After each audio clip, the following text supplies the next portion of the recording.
Livro A Isca de Satanás, capítulo 5. Como nascem os errantes espirituais? O Senhor me guarde de que eu faça tal coisa a meu Senhor, isto é, que eu estenda a mão contra ele, pois é o ungido do Senhor. Com essas palavras, Davi conteve os seus homens e não lhe permitiu que se levantassem contra Saul. 1 Samuel, capítulo 24, versículos 6 e 7.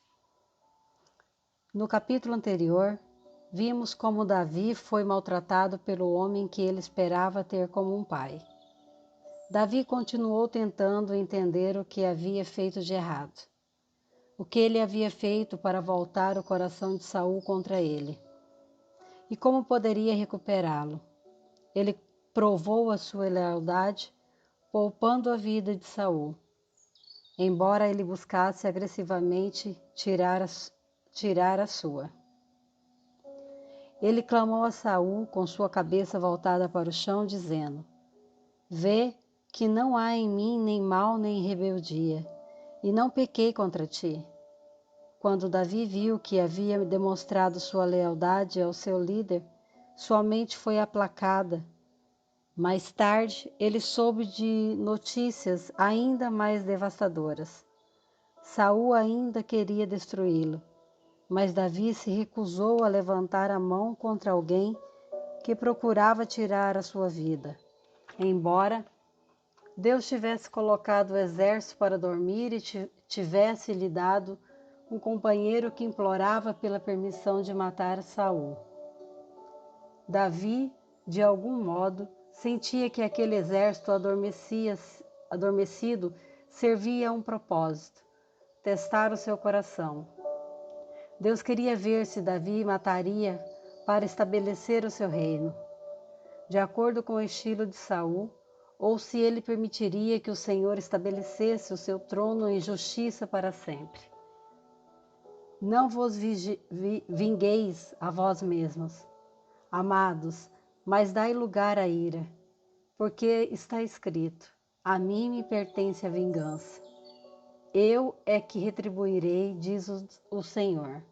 Romanos, capítulo 12, versículo 19. É justo Deus vingar os seus servos? É justo os servos de Deus se vingarem?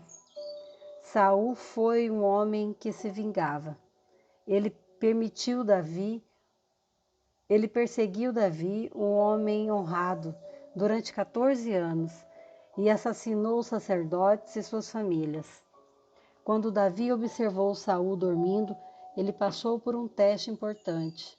Esse teste revelaria se Davi ainda tinha o coração nobre de um pastor ou a insegurança de outro Saul. Será que ele continuaria sendo um homem segundo o coração de Deus? A princípio, é muito mais fácil tornarmos os assuntos em nossas próprias mãos, em vez de esperarmos em um Deus justo. Deus testa seus servos com a obediência.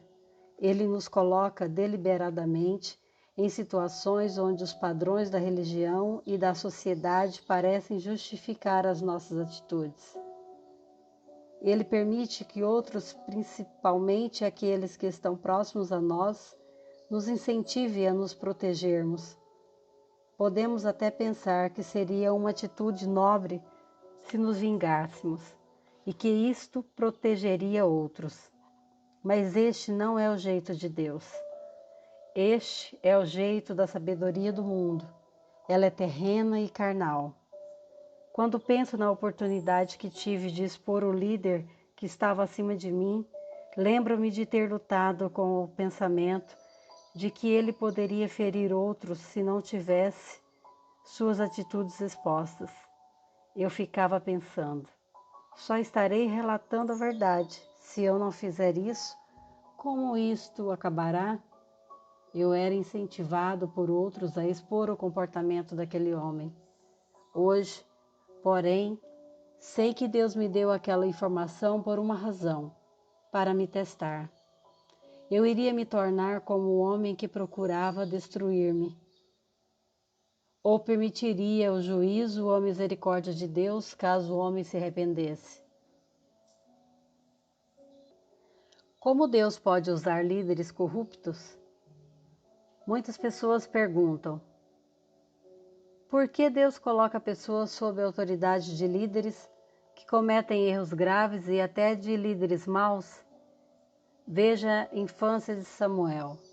1 Samuel, capítulo 2, a 5. Deus, e não o diabo, foi aquele que colocou este jovem sob a autoridade de um sacerdote corrupto chamado Eli, e de seus 2 filhos, Ofni e Finéias, que também eram sacerdotes e muito mais corruptos que seu pai. Eles tiravam as ofertas por meio de manipulação e através da força, e praticavam fornicação com as mulheres que se reuniam à porta do tabernáculo. Você pode imaginar se estivesse servindo a um ministro que vivesse esse tipo de vida? Um ministro que fosse tão insensível às coisas do Espírito que não conseguisse reconhecer quando uma mulher estava em oração e a acusasse de estar bêbada? Alguém tão carnal que estava grosseiramente acima do peso?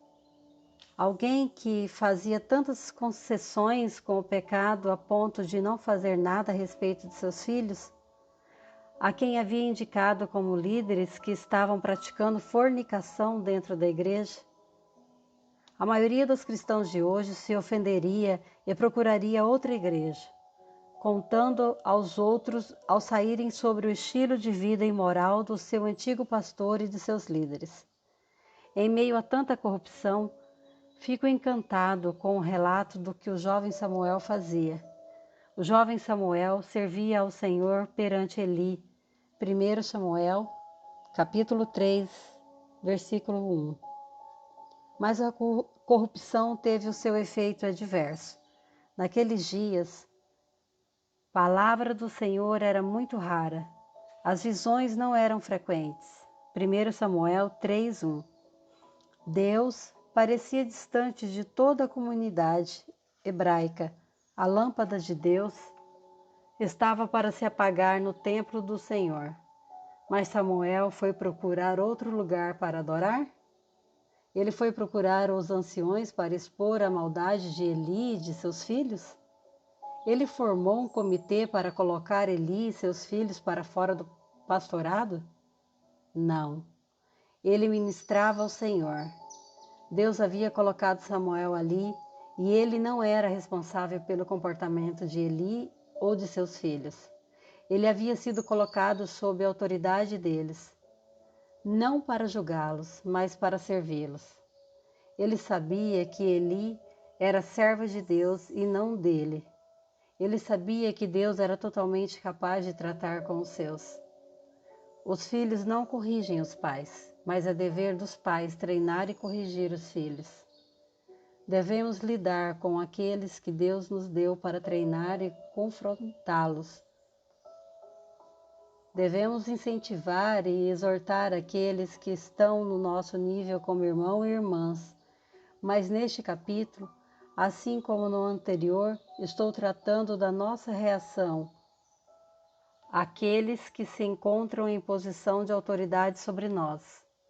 Samuel serviu ao ministro nomeado por Deus da melhor forma que podia, sem a pressão de ter de julgá-lo ou corrigi-lo.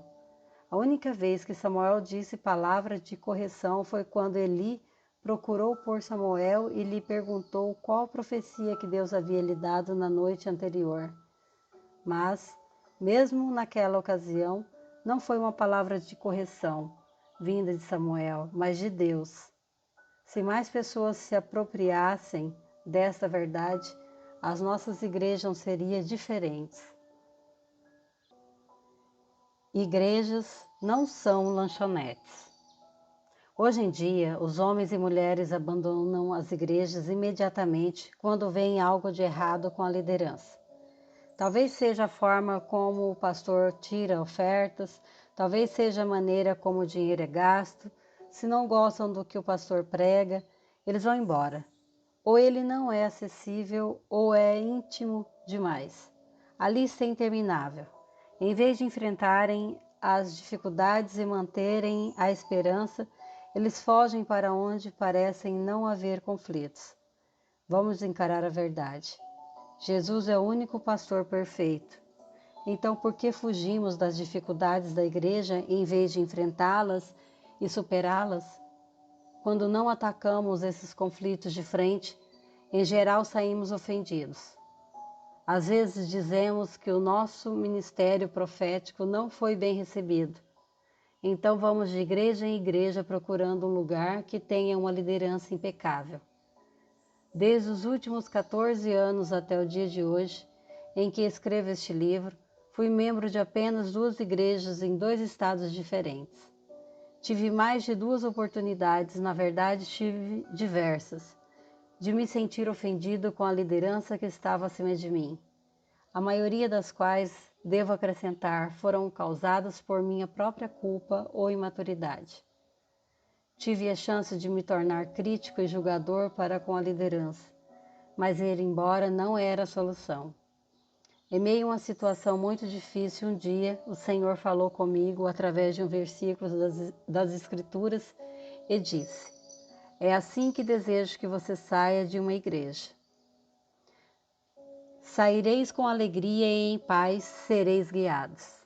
Isaías, capítulo 55, versículo 12. A maioria das pessoas não vai embora desta maneira. Elas acham que as igrejas são como lanchonetes. Acham que podem escolher o que gostam. Elas se sentem livres para ficar desde que não haja problema. Mas isto não está de acordo com o que a Bíblia ensina. Não são vocês que escolhem que igreja devem frequentar. É Deus quem faz isso. A Bíblia não diz, mas Deus dispôs os membros, colocando cada um deles no corpo como aprouve a eles. Ao contrário, a Bíblia diz: "Mas Deus dispôs os membros, colocando cada um deles no corpo como lhe aprove." 1 Coríntios, capítulo 12, versículos 18.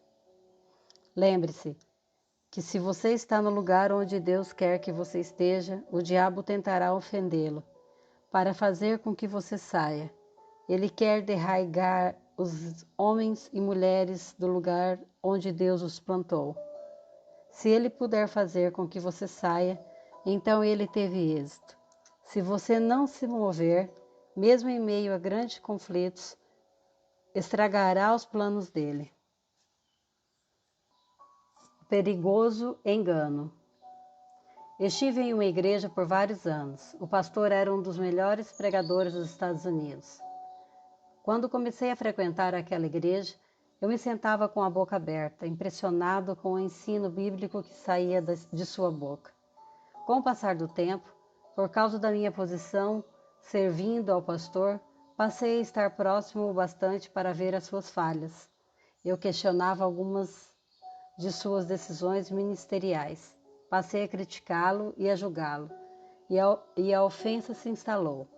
Ele pregava e eu não sentia nenhuma inspiração, nem unção. Sua pregação já não ministrava ao meu coração. Outro casal que era nosso amigo e que também fazia parte da equipe parecia estar tendo o mesmo discernimento. Deus os enviou para fora da igreja e eles iniciaram o seu próprio ministério. Eles pediram que fôssemos com eles. Eles sabiam da dificuldade que estávamos passando em nossas vidas. Eles nos contavam todas as coisas que aquele pastor e sua esposa e a liderança estavam fazendo de errado. Nós nos lamentávamos, junto, sentindo-nos sem esperança e presos em uma armadilha. Eles pareciam sinceramente preocupados com o nosso bem-estar, mas a nossa conversa apenas alimentava o fogo da insatisfação e da ofensa dentro de nós. Como Provérbios, capítulo 26, versículo 20, ilustra: "Sem lenha, o fogo se apaga, e não havendo maldizente, cessa a contenda." O que eles estavam nos dizendo podia ser verdadeiro, mas estava errado aos olhos de Deus, porque estava acrescentando lenha ao fogo da ofensa, tanto neles quanto em nós. Sabemos que você é um homem de Deus, eles me disseram. É por isso que você está tendo os problemas que está tendo neste lugar. Aquilo soava bem. Minha mulher e eu dissemos um ao outro: é isto. Estamos em má situação. Precisamos sair. Este pastor e sua esposa nos amam. Eles nos pastorearão. As pessoas da igreja deles nos receberão, assim como o ministério que Deus nos deu. Deixamos a nossa igreja e começamos a frequentar a igreja daquele casal, mas somente por alguns poucos meses. Embora tivéssemos fugido do nosso problema, percebemos que ainda havia uma dificuldade. Nossos espíritos não tinham alegria. Estávamos presos ao medo de nos tornarmos aquilo que havíamos acabado de abandonar. Parecia que tudo o que fazíamos era forçado e antinatural.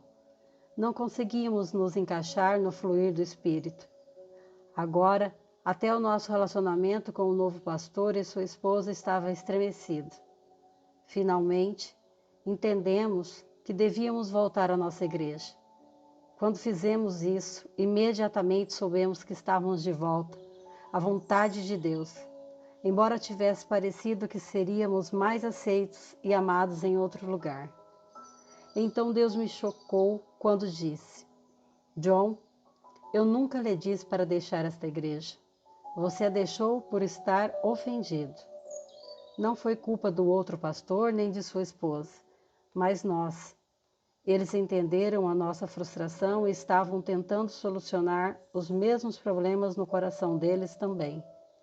Quando você está fora da vontade de Deus, você não será uma bênção, nem será auxílio em nenhuma igreja. Quando você está fora da vontade de Deus, até os bons relacionamentos ficarão estremecidos. Nós estávamos fora da vontade de Deus. Pessoas ofendidas geralmente reagem à situação e fazem coisas que parecem certas, embora não sejam inspiradas por Deus. Não fomos chamados para reagir, mas para agir. Se somos obedientes a Deus e buscamos sua direção, mas Ele parece não estar dizendo nada, você sabe qual é a resposta. Ele provavelmente está dizendo: fique onde está, não mude nada. Em geral, quando nos sentimos pressionados, buscamos uma palavra da parte de Deus que nos traga algum alívio. Contudo, Deus nos coloca nessas provas tão desconfortáveis para amadurecermos, para sermos refinados e para nos fortalecermos, e não para nos destruir. Após um mês, tive a oportunidade de me encontrar com o pastor de minha antiga igreja. Arrependi-me por ter sido crítico e rebelde. Ele graciosamente perdoou-me. O nosso relacionamento foi fortalecido e a alegria voltou ao nosso coração. Imediatamente comecei a receber a ministração do pastor outra vez e permaneci naquela igreja por vários anos. Os que são plantados florescerão. A Bíblia diz no Salmo 92, versículo 13, os que são plantados na casa do Senhor florescerão nos átrios do nosso Deus. Observe que aqueles que florescerão são plantados na casa do Senhor. O que acontece a uma planta se você mudá-la de vaso a cada 3 semanas? A maioria sabe que o sistema de raiz dela diminuirá e ela não irá florir nem crescer. Se você continuar mudando, a planta morrerá de choque. Muitas pessoas vão de igreja em igreja, de uma equipe ministral a outra, tentando desenvolver o seu ministério. Se Deus a coloca em um lugar onde não são reconhecidas e encorajadas, elas ficam facilmente ofendidas. Se não concordam com o modo como alguma coisa é feita, elas se ofendem e vão embora, culpando a liderança. Estão cegas para suas próprias falhas de caráter e não percebem que Deus queria refiná-las e amadurecê-las por meio da pressão sob a qual estavam. Vamos aprender com o exemplo que Deus nos dá com as plantas e as árvores. Quando uma árvore frutífera é colocada no solo, Ela precisa enfrentar tempestades, sol quente e vento. Se uma árvore jovem pudesse falar, ela diria: por favor, tire-me daqui. Coloque-me em um lugar onde não haja um calor intenso nem tempestades de vento. Se o jardineiro desse ouvido à árvore, ele na verdade a prejudicaria. As árvores suportam o sol quente e a tempestade, aprofundando suas raízes. A adversidade que enfrentam acabam se tornando a fonte de uma maior estabilidade. A dureza dos elementos que as cercam faz com que elas procurem outra fonte de vida. Um dia elas chegarão ao ponto em que até mesmo a maior das tempestades não poderá afetar a sua capacidade de dar frutos. Há muitos anos morei na Flórida, a capital das frutas cítricas. A maioria dos habitantes da Flórida sabe que quanto mais frio for o inverno, mais doces serão as laranjas. Se não fugíssemos tão rápido da resistência espiritual, nosso sistema de raízes teria uma chance de se tornar mais forte e mais profundo, e os nossos frutos seriam mais numerosos e mais doces aos olhos de Deus e mais agradáveis ao paladar do seu povo. Seríamos árvores maduras nas quais o Senhor tem prazer. Em vez de sermos árvores desarraigadas pela falta de frutos, Lucas capítulo 13, versículos 6 ao 9. Não devemos resistir àquilo que Deus nos enviou exatamente para nos fazer amadurecer. O salmista Davi, inspirado pelo Espírito Santo, fez uma relação poderosa entre a ofensa à lei de Deus e o nosso crescimento espiritual. Ele escreveu no Salmo 1: Bem-aventurado o homem cujo prazer está na lei do Senhor e na sua lei medita de dia e de noite. Salmo 1, versículo 1 e 2. No Salmo 119, versículo 165, ele nos dá mais um discernimento sobre as pessoas que amam a lei de Deus. Grande paz têm os que amam ou têm prazer em a tua lei, e nada os ofende. O versículo 3 do Salmo 1 finalmente descreve o destino dessa pessoa. Ele é como uma árvore plantada junto à corrente de águas, que no devido tempo dá o seu fruto e cuja folhagem não murcha. E tudo quanto ele faz será bem-sucedido. Em outras palavras, um crente que opta por ter prazer na palavra de Deus em meio à adversidade evitará ofender-se. Essa pessoa será como uma árvore cujas raízes se aprofundam para onde o Espírito fornece força e alimento.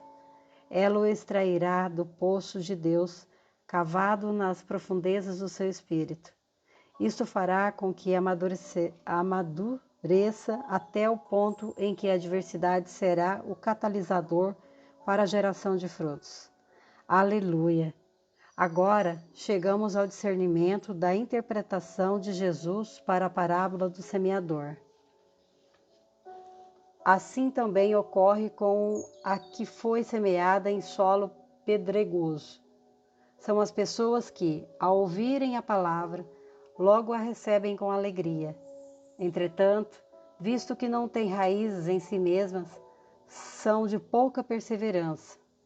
Ao surgir alguma tribulação ou perseguição por causa da palavra, rapidamente sucumbem, se escandalizam. Marcos capítulo 4, versículos 16 e 17. Quando deixa o lugar que Deus escolheu para você, o seu sistema de raiz começa a definhar. Na próxima vez será mais fácil fugir da adversidade porque você não criou raiz profunda. Você termina chegando ao ponto em que tem pouca força ou nenhuma para suportar as dificuldades ou a perseguição. Então você se torna um errante espiritual, perambulando de um lugar para outro, desconfiado e com medo de que os outros o maltratem, aleijado, com sua capacidade de produzir verdadeiros frutos espirituais impedida, você se debate em uma vida centrada em si mesmo, comendo os restos dos frutos dos outros. Veja Caim e Abel, os primeiros filhos de Adão. Caim levou uma oferta ao Senhor do trabalho de suas mãos, o fruto de sua vinha. Ele havia sido gerado com muito esforço. Ele teve de arar o solo, teve de plantar, regar, fertilizar e proteger sua colheita. Ele empregou muito esforço no seu serviço para Deus. Mas aquilo foi o seu próprio sacrifício e não a obediência em fazer do jeito de Deus. Aquela oferta simbolizava a adoração a Deus pela sua própria força e capacidade, não pela sua graça. Abel, por outro lado, trouxe uma oferta de obediência, o primogênito escolhido do seu rebanho e a sua gordura. Ele não trabalhou como Caim para gerar aquela oferta, mas ela era preciosa para ele. Os dois irmãos já tinham ouvido a história sobre como o pai e a mãe deles haviam tentado cobrir a sua nudez com folhas de parreira, que representavam as suas próprias obras, para cobrir o seu pecado. Mas Deus demonstrou qual seria o sacrifício aceitável cobrindo Adão e Eva com a pele de um animal inocente. Adão e Eva, a princípio, ignoravam que aquela cobertura era inaceitável. Contudo, ao ser-lhes mostrado o modelo de Deus, eles já não eram mais ignorantes, nem seus filhos. Caim tentou ganhar a aceitação de Deus, independente do seu conselho. Deus respondeu mostrando que ele aceitaria aqueles que viessem a ele de acordo com os seus parâmetros de graça, o sacrifício de Abel,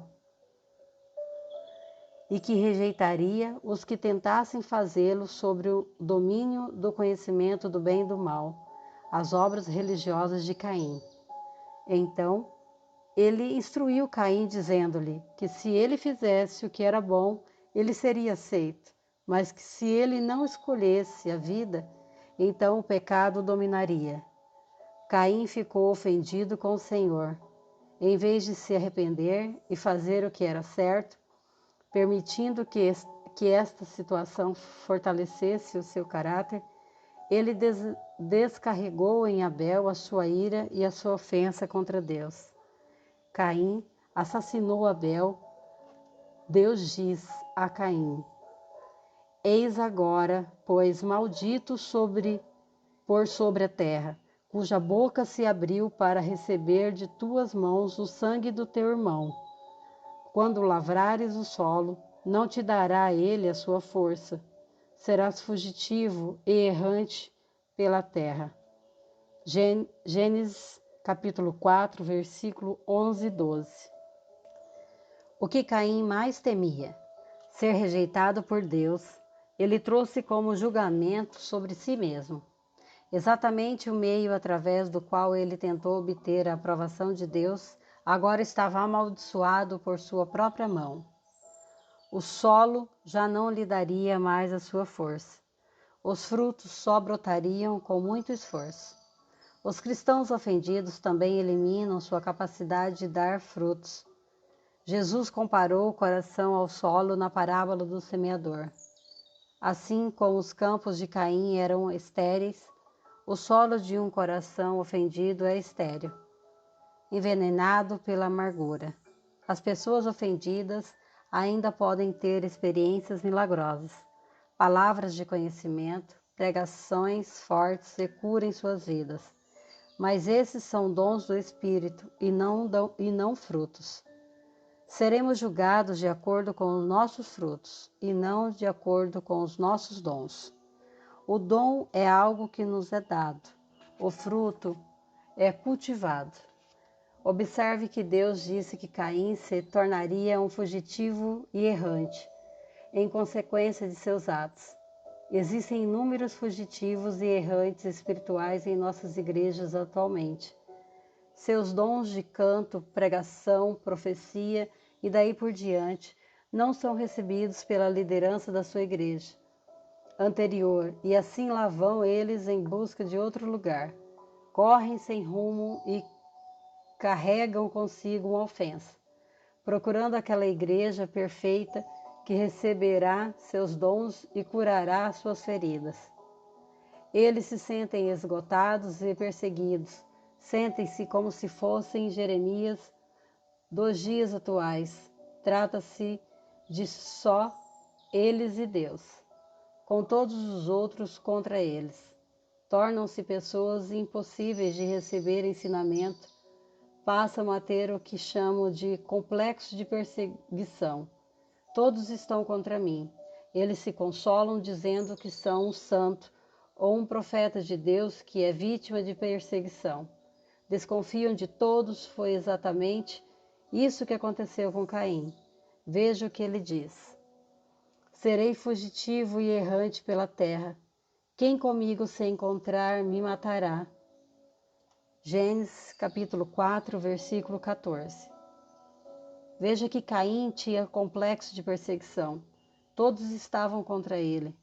O mesmo acontece hoje. Pessoas ofendidas acreditam que todos estão contra elas.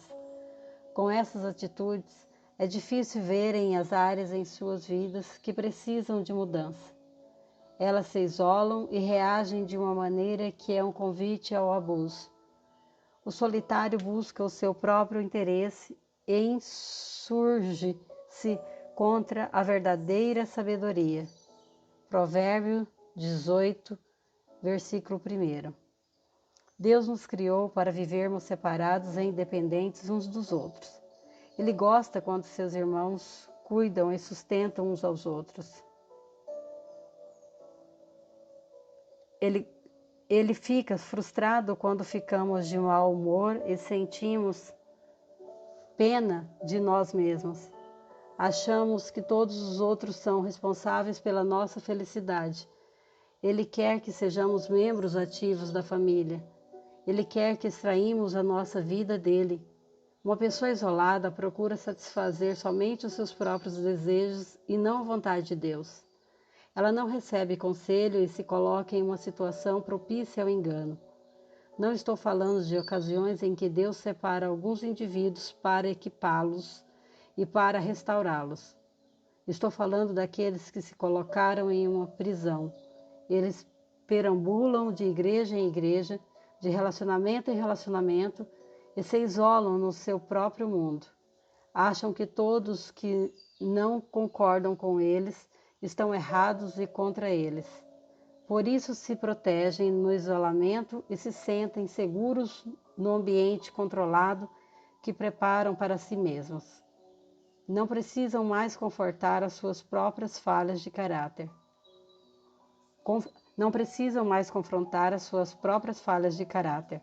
Em vez de enfrentar as dificuldades, eles tentam fugir do teste. O desenvolvimento do caráter, que só acontece quando superamos os conflitos com os outros, é perdido enquanto o ciclo da ofensa começa mais uma vez.